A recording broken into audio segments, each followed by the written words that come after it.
Welcome to Good Grief Mama. I'm Allie, wife and mom of 3, and this is a podcast for honest conversations about motherhood and marriage and homeschooling and homemaking. So if you've ever felt called to do motherhood and marriage just a little differently, or if you've ever wondered, why is no one talking about this? Then you're in the right place, and I'm so glad you're here.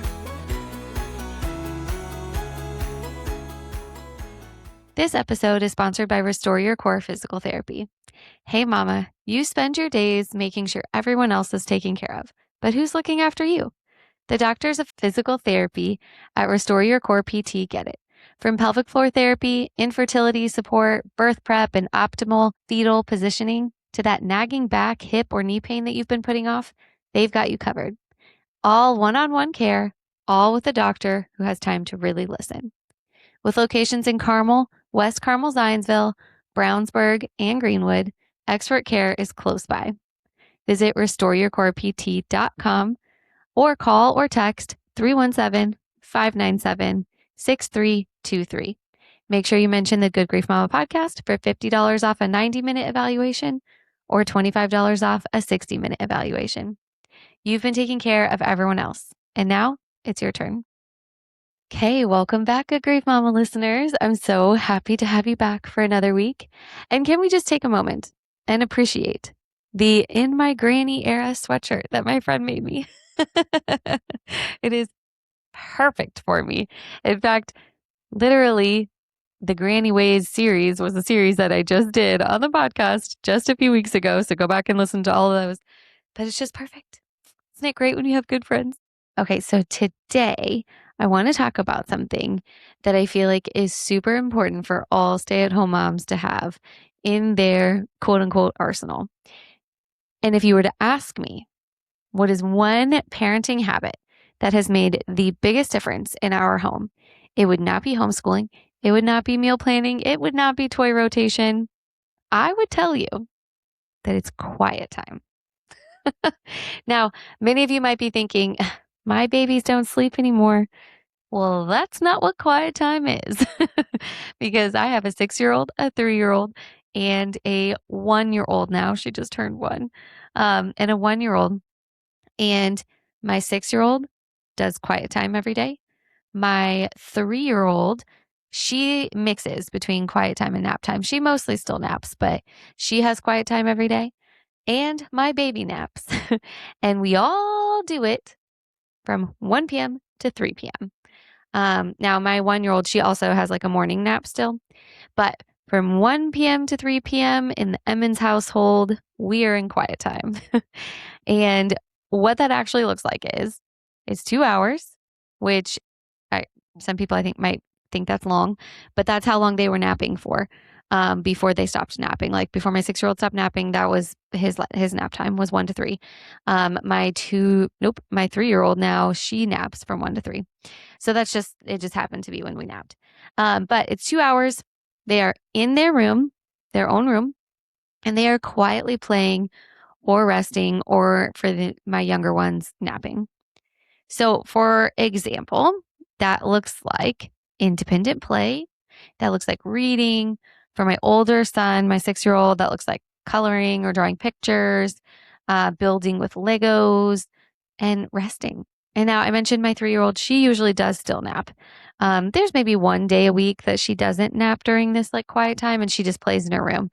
But the goal of quiet time, there are many goals, but the goal of quiet time is independent play, but then also rest.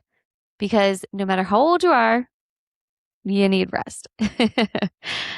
So why my kids need quiet time is things that we don't think about very often, like, or know how to implement. Like, okay, kids need boredom, right? We see that. I feel like that's all over the place on social media, whatever. Like, oh, your kids need to be bored. Well, it's really hard for your kids to get bored when they're staring at you and you're right there. And if my kid bugs me enough, I'm just going to finally give them something to do. You know what I mean? Or like just we're always giving them tasks to do or giving them activities or, because we're trying to be good moms. But kids need boredom. They need to be able to develop their imagination, their creativity, their problem solving, resilience. They, need to learn to create fun on their own, and that happens in quiet time. They need to learn to entertain themselves, which I feel like is a life skill. They need to learn to do things and become creative and use their imagination and not rely on somebody else to entertain them all the time. And then also, most importantly, kids need downtime. Their nervous systems get overwhelmed just like ours do, especially when they're go, go, go, go, go. They're always doing something. They're out and about. I think even kids who go to school would really probably more so benefit from quiet time, like a set aside time for them to just decompress and not have somebody expecting things from them. Does that make sense? So quiet time, I think, is super important because anyway, by that time of the day, my kids need a little reset. They need a little break. They need rest. That doesn't mean that they need to sleep. My younger two still do. But my 6-year-old, he rarely sleeps. I mean, when he sleeps, it's because he is either getting sick or he just like really, really needed it. So maybe once or twice a month does he actually sleep during quiet time. But he needs that rest, the calm, the quiet. He needs the rest. Why moms need it? Why would I say that this is the thing that I think is so important, the secret weapon of being a stay-at-home mom? Is because we need rest time too. You know, quiet time looks like getting to drink your coffee while it's hot, if you drink coffee. It looks like folding laundry uninterrupted. It looks like catching up on your shows and not having to worry about if there's like a language or if there's, romance or something like that in it. It looks like prepping dinner. It looks like working out or reading a book or reading scripture. It looks like answering emails or editing a podcast or recording a podcast in this instance. I always record during my kids' quiet time. Or it looks like doing nothing, maybe taking a nap. you know, just because we are stay at home moms, it doesn't mean that we don't take a break every now and then. And I think one of the most tiring things about being a stay at home mom, there are many, but one of them is that we're just constantly interrupted and constantly talked to. I mean, maybe not everybody, maybe my kids, I know they are very chatty compared to most kids, but like motherhood itself, I think one of the hardest things is that, I just went 6 hours and didn't have time to finish a single thought without having to stop and wipe a butt or stop and answer a question or stop and cut something open for somebody or, those kind of things. Like, and all of that is a blessing to be able to do, but it is good for you as a mom, as a stay at home mom, to be able to get some peace and rest in the middle of your day. And it will make you a better mom, which is why I think it's such a key thing to implement this quiet time. It makes you a better mom because you come back more patient, less overstimulated, more, playful and like ready to finish your day, more productive, less reactive. You're not pouring then from an empty cup. You're actually able to enjoy the afternoon. There's just endless benefits for both you and for your kids. Everybody's getting rest. Everybody has, my kids have even asked me to go to quiet time. My son right now, so I'll tell you what it looks like for my son, who's 6. He's the one that really does the quiet time part because my 2 daughters, 3 and 1, are still napping for most of it. I mean, my 1-year-old's definitely napping, but like, my 6-year-old right now, he's really into WWE wrestling. And so he has a couple of wrestler figurines and he has a little WWE wrestling ring, like a toy ring. And he literally will play wrestlers. Like I went in there just a second ago and that's what he was doing.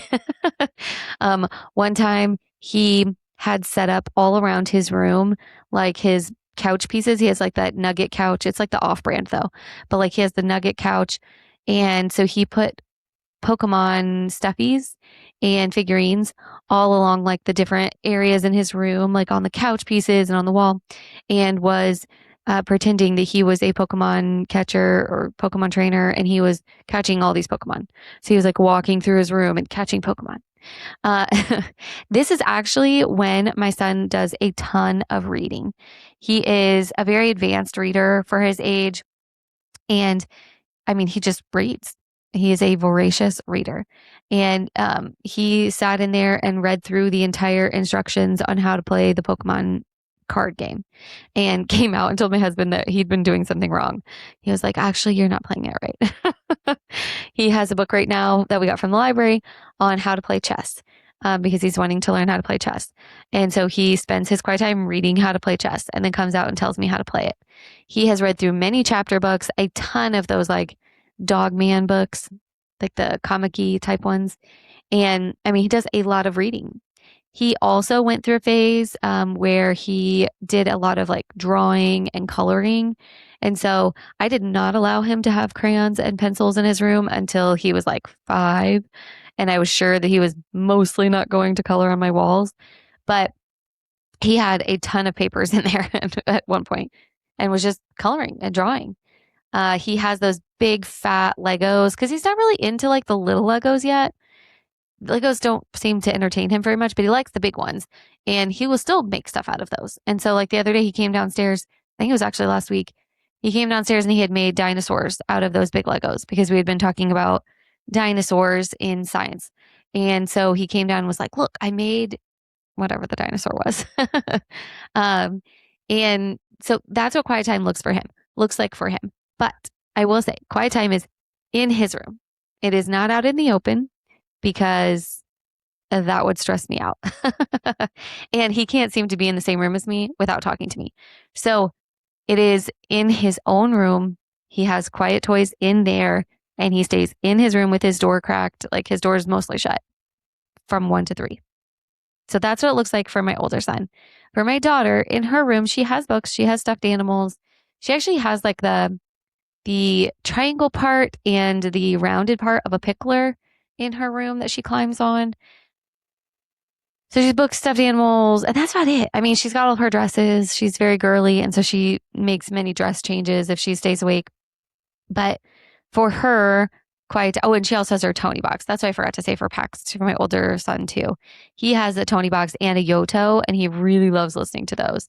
The Yoto more so now because it has like books on it, but he still really likes his Tonys. And then my daughter has a Tony box, and so she listens to her Tonys too. And again, in her own room, her door is not closed, but it's like almost closed, and they stay in there from 1 to 3. So that's what it looks like for them. Now you might be thinking, because I've told some of my friends like who have kids around the same age have said this to me, like my kids won't do quiet time. And I totally understand that if you did not start with quiet time, like, so my son, it was a lot harder to get him to do quiet time than it was my daughter, my middle daughter, because she saw my son do it. You know what I mean? So she stays in her room even if she's not sleeping. But my son was a little bit harder, even though we did start it when he was young. Like, so he napped, like I told you, the 1 to 3 time was a nap for him.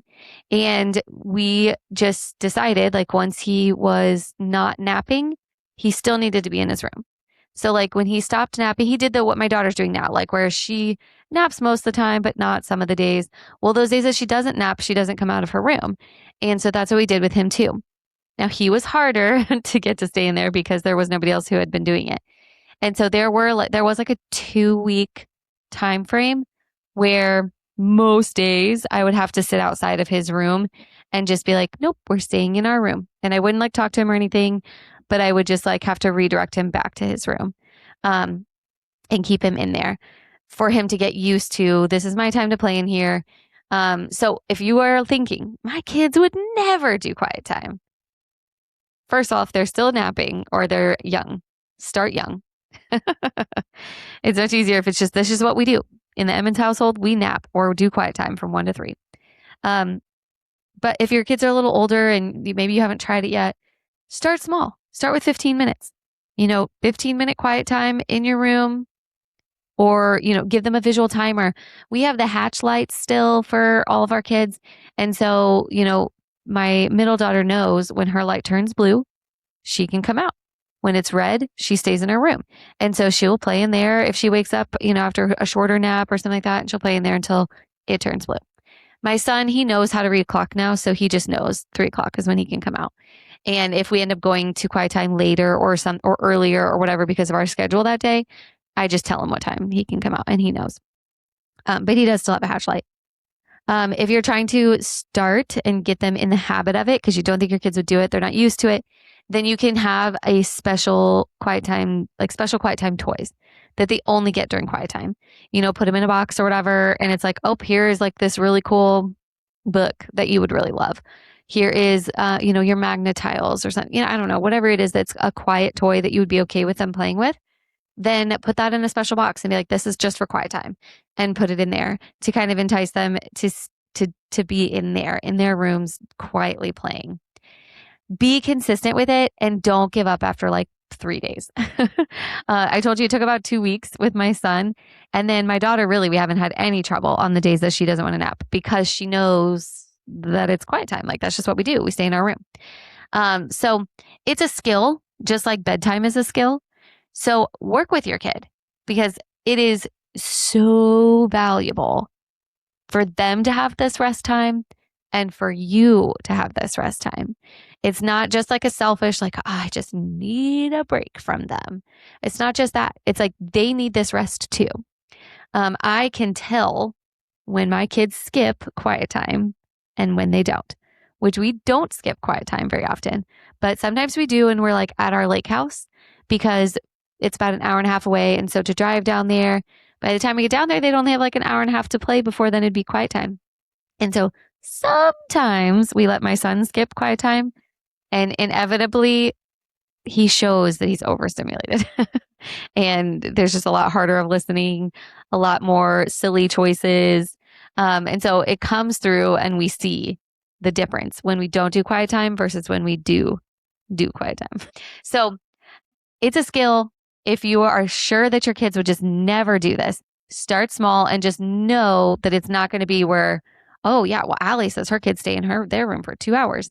And that's what I'm going to start with. It's like, no. Start small and start with these things like being consistent, giving them a visual timer or the hatch light or whatever. Give them a special box of quiet time toys that they only get during quiet time, and keep the time limit short. And start young. And if you haven't started young, that's fine. But just realize you need to start with a smaller time frame and kind of work your way up to that. But also, I feel like there are some other objections like missing out on time with your kids. Okay, as a stay-at-home mom, I'm with my kids 24/7. They're with me sun up to sundown, except for when they're like in piano lessons or at gymnastics. Or, on Sundays we go to church and they go to the kids ministry, but most of the time they're with me. And so I'm not missing out on time with my kids, but actually I would say when they get their rest and when I get that quiet time, we spend better time together and it makes the rest of our day go more smoothly. You might be like, oh, my kid would just be so bored in their room. Well, that's a good thing. That is when creativity starts. It's a good thing. That is when my son has taught himself to read. He is just a very advanced reader and a very smart kid. And so I'm not saying every kid's going to do this, but he literally would be practicing reading books and come out and be like, I want to read this book to you. And I'd be like, we've never even opened that book together. And he'd be like, yeah, I know it though. And he'd read it to me. And so it's a good thing for them to be bored. If you're worried about them making a mess, just don't put that many toys in their room. I don't know, how many toys you have in your kids' rooms right now. I tried to keep it pretty minimal, especially when they're young. My son has a little bit more toys in there now, like the littler things, that get a lot more messy, and he has a ton of books. But, my daughter, she just has stuffed animals, books, and her little pickler thing. And that's about it. So, you can control the level of mess that is there. But what I'm telling you is that quiet time is a secret weapon. And so quiet time is so important to help support you as a stay-at-home mom, to support your kid as they're going through their day, and to just all around be good for your family. Our culture has definitely convinced us, and maybe it's because we're trying to cram all of our influence in the little bit of time that we get with our kids when our kids are going to daycares or schools and stuff like that. But it has convinced us that good parenting means constant engagement. We're constantly talking to them, entertaining them, teaching them, interacting with them at every waking moment. And children don't need us every second of the day. They don't need us to be occupying them and entertaining them 24/7. What they do need is parents who are present, parents who are peaceful and emotionally available, and they need to learn to listen to their bodies. That's why I've been so impressed when my kids do ask for quiet time, because I know they're listening to their body and they're saying, I'm overstimulated or I'm tired and I need to go rest for a little bit. And sometimes the best way for us to be parents is to kind of step away for an hour and let them discover that they're capable of playing on their own. They're capable of creating things and coming up with cool games and inventive ways. And I mean, just think back to like your childhood. And if your childhood was anything like mine, like my parents did not play with us. Like we were not board game people. We were not play people. Like even in the summers, we were home, but that was because my dad worked from home. So he was working. And I had all kinds of endless imaginative games. I played teacher. I created my own, what is that? It's like the dry erase thing that like reflects up onto the wall. I'm blanking on it, but I made my own out of a tissue box and like a flashlight and a mirror. And it like reflected what I was writing, because I always wanted to write on this, what I was writing for my brother to learn. And it reflected on the wall. Like, you get so creative when you have the time to do it and the free brain space to be able to do it. So I want to challenge everybody who's listening to try quiet time for the next 2 weeks. Give yourself 2 weeks. It doesn't have to be perfect. Your kids, if they're not used to it, they probably will not love it at first, but stick with it. Get a special quiet time toy box. Get a 15-minute timer and slowly increase your time. Put in the effort to make it work for you and your family, and just see if your home is calmer. See if your home has this change because of such a simple little change in your rhythm. And let me know. I want to know if you try quiet time. Don't give up. I think it really is a secret weapon, but it shouldn't be a secret. So share this episode with another stay-at-home mom who's listening, and come back, comment in my comments, leave me a rating review, and let me know. Did you try it? Did it work? I'll be looking in 2 weeks to see, yes, we tried it, and I'm going to hear all these great things, I'm sure, because I am telling you, I cannot live without quiet time. It's that serious. And I think it could be that beneficial for you and your kids too. All right, and I'll be back next week.